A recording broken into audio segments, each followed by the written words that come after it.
Good evening, everyone. Time for another silver update. This is the weekly chart of Apple. Been following this for the last couple of days, and you can see that we had a pretty big dip. We got down to about 625 or so, and it's my contention that we're going much, much lower. I don't know if this is the ultimate top. Again, I picked this as the ultimate top, and I was wrong. I actually managed to put it higher. But as I pointed out in last night's video, the divergence between the price and the MACD is a very, very significant divergence. So they managed to bounce the price about 12 bucks near the close. And again, when these things start to move, they move very, very dramatically. It would not surprise me at all to see the price of Apple cut in half down to 300 or even down to 200 in a very, very rapid manner. So we're going to watch that very closely.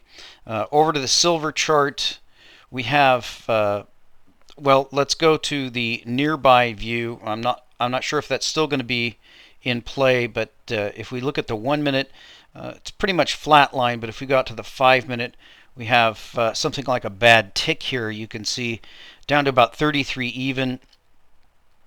Is that a legitimate tick? I don't know. Sometimes the bad ticks actually foretell something coming in the future. You can see we have a pretty serious downtrend line that is holding.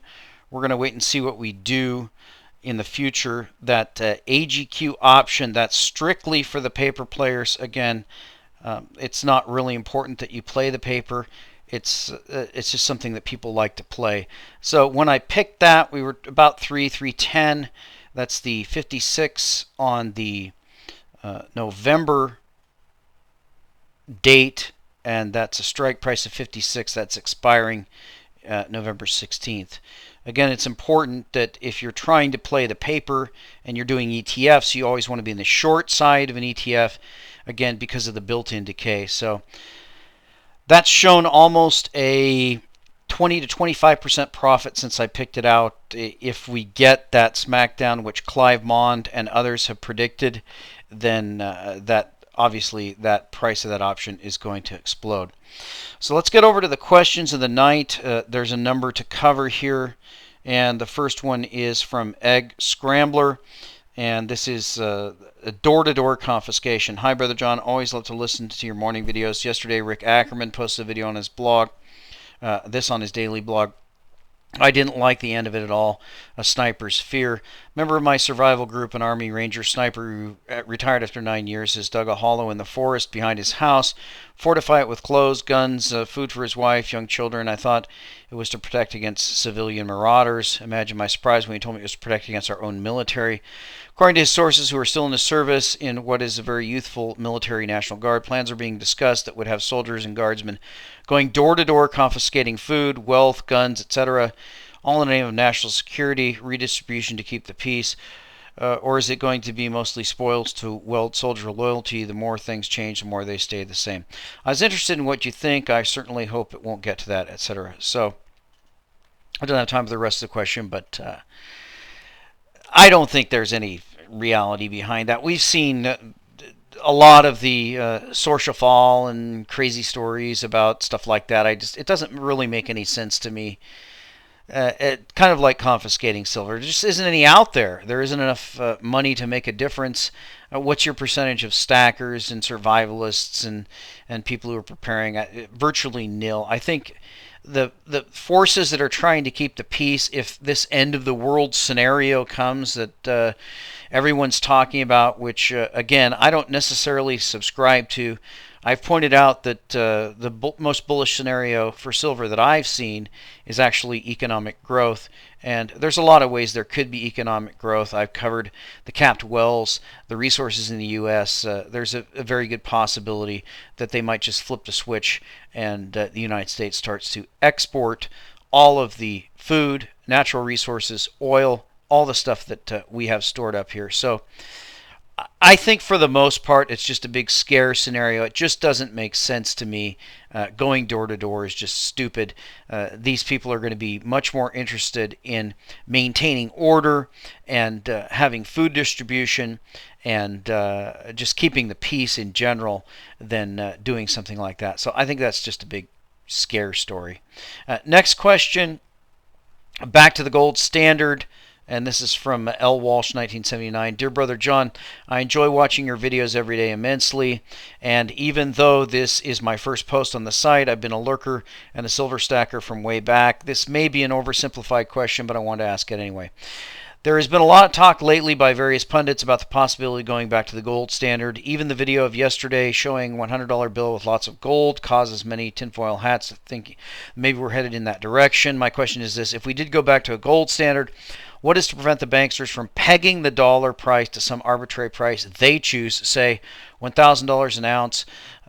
Believe this would make many gold stackers very unhappy. I wouldn't put anything past the crooks at the Fed. Thank you for all you do. So it's a question about going back to the gold standard. I'll say briefly, we're going to touch on this main topic in the next question we get to, but I'll say briefly that a gold standard has always been, whether you're talking about Bretton Woods or the breakdown of Bretton Woods or the beginning of the petrodollar system, gold standard is really functional for an international exchange standard. In other words, it's gold balanced between the books of various countries. What does it mean to have an internal gold standard? Well, there could be a currency that is tradable inside and outside of the country, while there's a currency that's not backed by gold that is foisted on the inhabitants of the country internally. In other words, a two-tiered currency system. Yes, that's a possibility, but the main issue with the gold standard is who has the gold and how do they balance their trade. Now that gets us to the next question, and that's from Freedom Fighter, and that's: what's your take on this link? Hey, Brother John, great work with everything you do and stand for. I firmly believe, quote, there is a tide in the affairs of men which, taken at the flood, leads on to fortune, Shakespeare. Just wondering what your views are with the link attached from Yahoo Finance in Australia. Thanks. And we'll go to that link here. And this is a link to an article. If you'll notice up here, you've got au.pfinance.yahoo.com, so you can see from the subdomain there, it is a legitimate yahoo.com site. And the article is 10 countries sitting on gigantic piles of gold. 10 countries sitting on gigantic piles of gold. Gold prices have been supported by central bank gold purchases. According to the World Gold Council, the WGC, global central banks have bought 157.5 tons of gold in the second quarter, up 63% quarter over quarter, up 137.9% year over year. In fact, there's a school of thought that suggests Eurozone members use gold as collateral for sovereign debt issuance to keep bond yields. We put together a list of countries with the biggest official gold holdings as reported by the WGC. We also included a percent of their foreign reserves they have in gold, note, etc. So the first thing that stands out here is this is actually from the Business Insider. Now, it's kind of interesting that we have some controversy I won't go into in the blogosphere about linking that I've been involved with, but what's interesting about this is we've got this mainstream, quote-unquote, mainstream source, Yahoo, quoting Business Insider, yet the link is dead. So let's copy this, and I already have done that here, and we'll find that actually on the Business Insider. This is the original article. So that's kind of telling there that you have the mainstream media covering the alternative media, but the link is dead.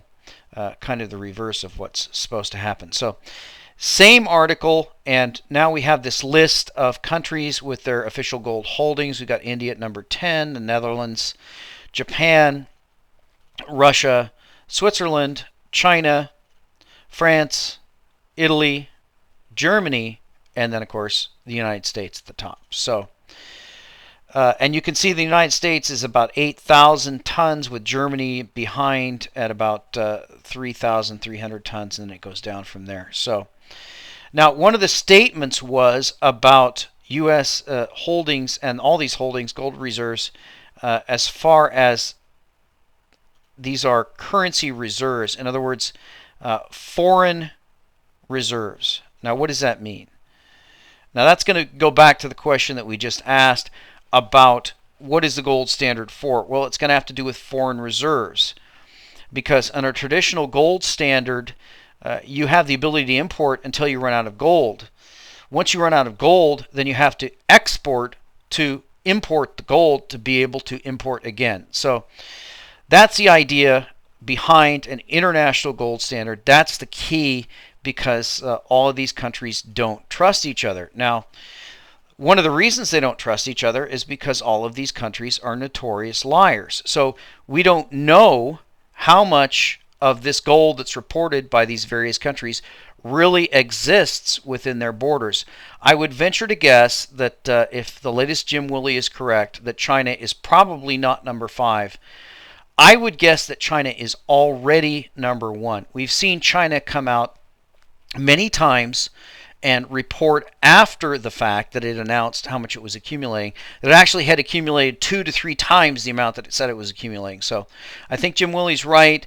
The gold is flowing to the east, but we really don't know who has what. It's a giant game of liar's poker, and until everybody turns their cards on the table, we're just not going to know how much anybody really holds.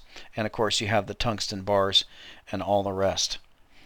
So let's get over to the main topic of the night. I'm going to introduce that first by covering a section of the very, very famous book, and this is from Jack Schwager's Original Market Wizards. It's available on PDF form on the internet. I'll link this.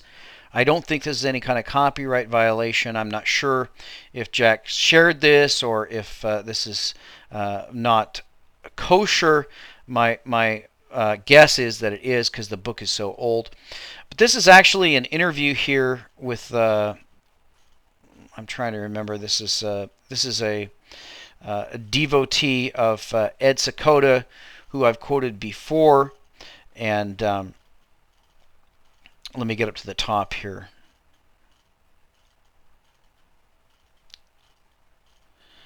I think it's Michael Marcus. Yes, it's Michael Marcus. And he was a big commodities trader in the 1970s. And you can see just by the numbers that he comes out with here in the interview, it's kind of interesting that it shows you how great the inflation was, because this is a guy, most of the guys covered in this, they turned very, very small amounts of money into very, very large amounts of money. And Jimmy Rogers, of course, is another one that is covered in this book. So again, second only to Jesse Livermore's Reminiscences of a Stock Operator, I would have to say that this is probably the greatest book on markets out there. Now, this section I'm going to read you is the interview of his trading that occurred during the wage price controls that happened in the 1970s, and he's talking about that. Now, he had just almost been wiped out in corn, and he decided to go into plywood. And he says this was in July 1972. At that time, we were under price controls. The futures market was supposedly under price controls also. Question, this was Nixon's price freeze? Yes. As I recall, the plywood price was theoretically frozen at $110 per 1,000 square feet. Plywood was one of the markets I analyzed for the firm. The price had edged up close to $110, and I put out a bearish newsletter saying, even though supplies were tight, since prices could not go beyond $110, there was nothing to lose by going short at $110. How did the government keep the prices at set limits? What prevented supply and demand from dictating a higher price? Answer, it was against the law for prices to go higher. Question, you mean producers couldn't charge more for it? Right. What was happening, though, was that the price was being kept artificially low, and there is an economic principle that an artificially low price will create a shortage. Now, we're going to see this when we talk about silver. So shortages developed in plywood, but supposedly the futures market was also under this guideline. However, no one was sure. It was sort of a gray area. One day while I was looking at the quote board, the price hit 110. Then it hit 110.10. Then it hit 110.20. In other words, the futures price was trading at 20 cents over the legal ceiling. So I started calling around to see what was going to happen, and nobody seemed to know. Question, was plywood the only market exceeding its price freeze level? Yes. Anyway, nothing happened. I think the market closed somewhere over 110 that day. The next day it opened at about 110.80. I used the following reasoning. If they let it trade over 110 today, they might let it trade anywhere. So I bought one contract. Well, ultimately, plywood went to $200 after I bought that first contract and prices rose. It was just a matter of pyramiding and riding the position. Question, was that your first really big trade after you've been wiped out in the corn market? Yes. Question, did the cash plywood market stay at 110? Answer, the futures market functioned as a supply of last resort to users who couldn't get supplies elsewhere. Question, basically it created a two-tiered market, a sort of legal black market. Yes, those who were frozen out because they didn't have any long-standing relationships with producers could get their plywood at higher prices in the futures market. The producers were fuming at the thought that they had to sell at the legal ceiling price. Question, why didn't producers just sell futures and deliver against the contract as opposed to selling in the cash market at the price control level? Answer, the smarter ones were learning that, but it was the infancy of a futures market, trading in plywood, and most producers weren't that sophisticated. Some producers probably weren't sure that it was legal to do so. Even if they thought it was, their lawyers might have told them, quote, maybe people can buy plywood at any price in the futures market, but we better not sell and deliver above the legal ceiling. There were a lot of questions. And it goes on. So I'll let you read that. You can buy the book. It's on Amazon. I highly suggest you do that. Jack Schwager's Market Wizards. And I'll link this PDF. Hopefully that's not a copyright violation. If it is, I'll take it down. But anyway, the point is that this is a perfect experience of wage and price controls, and this is specifically price controls and a situation that he found. Ultimately, the price controls were blown out, and the government couldn't enforce them. You'll have to read the rest of it. But I wanted to take you to Bix Weir's Understanding Silver Price Manipulation to understand how this applies to the silver market. Silver is also a manipulated price. There isn't currently a law stating that the price of silver can't go above a certain price. They've become much more sophisticated than they were in the 1970s. They do it through paper manipulation, and Bix is going to document that. So I think it's a fantastic article. He sent out a letter today and reviewing that, and I just happened to read that again. So let's go over this. I can't go over it all, but Bix really lays it out here. Is there a silver price manipulation? Let's start with a question. What should the silver market look like? In the broad scope of markets, the silver market is relatively tiny. In my opinion, it should be a very sleepy, quaint little market. Supply is fairly stable, varying about 5% annually. There are never any huge silver discovery announcements. Silver is mostly mined as a byproduct of mining other metals. Now, I pointed out that that's a function of the silver price. There's only a handful of dedicated silver mining companies. Industrial demand is fairly constant over the years. Investment demand is growing, but official numbers aren't that huge. You'd think that in a market like this, the miners and silver buyers could easily come together and transact business, discovering a fair market value of silver. The silver market should be a quaint little market, but the reality is much different. The silver market is characterized by one, massive volatility. The silver market is characterized by large upward moves over time with sudden and huge downward slams. There are massive volumes traded back and forth. Fortunes are made and lost. There's blood in the streets after each market slam. In 2008, the price dropped from $21 to below $9 in a matter of months. On May 1st, silver was violently slammed down from $50 to $35 in a matter of days. It was called a drive-by shooting by many in the silver investment community. There's an insane amount of volatility. The silver market is no place for you to invest if you have a weak stomach. Now again, the paper silver market is no place for you to invest if you have a weak stomach. If you're buying Perth Mint issues and RCM issues, it's really not nearly that volatile. in the physical. Number 2, off hours trading.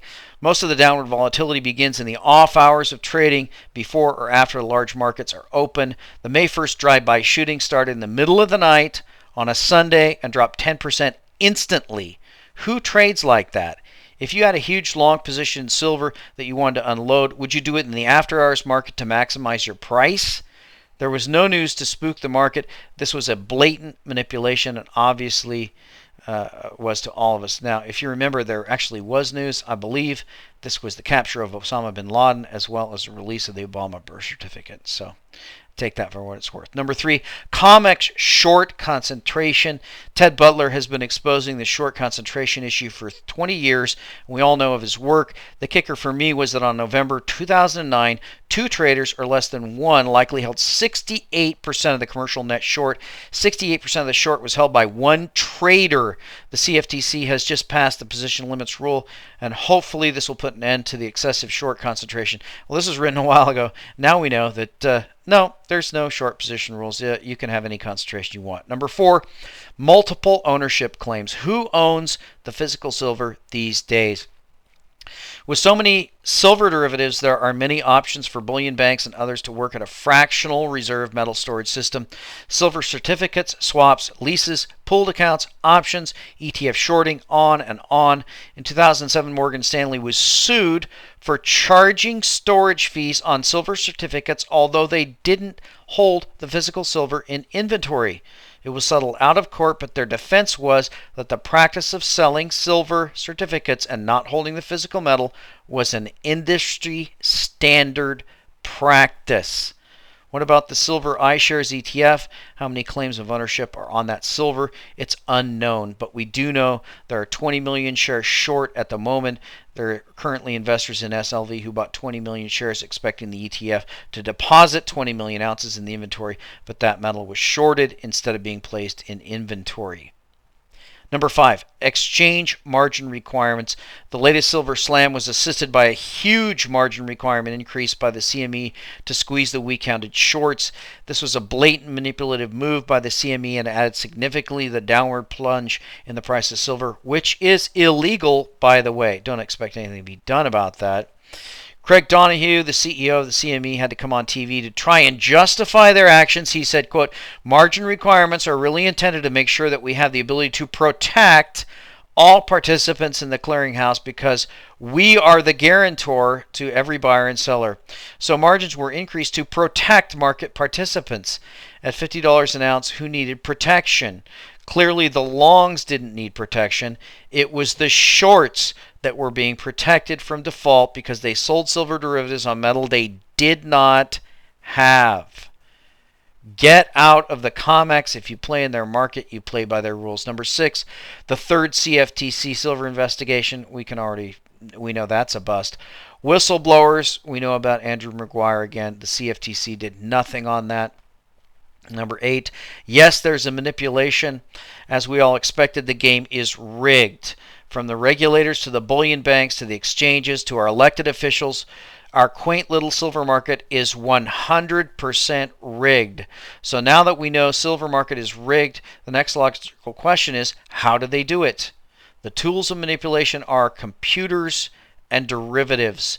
By utilizing computers and derivatives, there's no limit to the amount of manipulation and price suppression that is possible in the silver markets. And he goes on. So I'll let you read the rest of that. A fantastic article by Bixby. Regardless of what you think about the Roto-Rooter theory, regardless of what you think about his good guys, bad guys analysis, and a lot of people think that's tinfoil hat stuff, we will wait and see whether that's the case. But it's very clear that Bix proves that the silver market is a manipulated market. If we look at the results of the manipulated markets in the 1970s, specifically the plywood market that was traded, it broke. The price cap broke. That was a legal price cap, and of course, the government was foolish enough in the 1970s to actually initiate legal price controls to set a legal price that the price couldn't rise higher. We know that price caps cause shortages, And the price cap that we have right now in physical silver is not a legal price cap because they've wisened up from those days. It's actually a unofficial price cap where we have the big Wall Street banks, beginning with some earlier ones before Bear Stearns, but then it was Bear Stearns.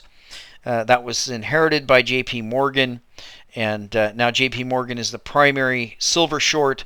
As I pointed out many times, it's my opinion it's the behest of the Federal Reserve, and so they are covertly capping the price of silver.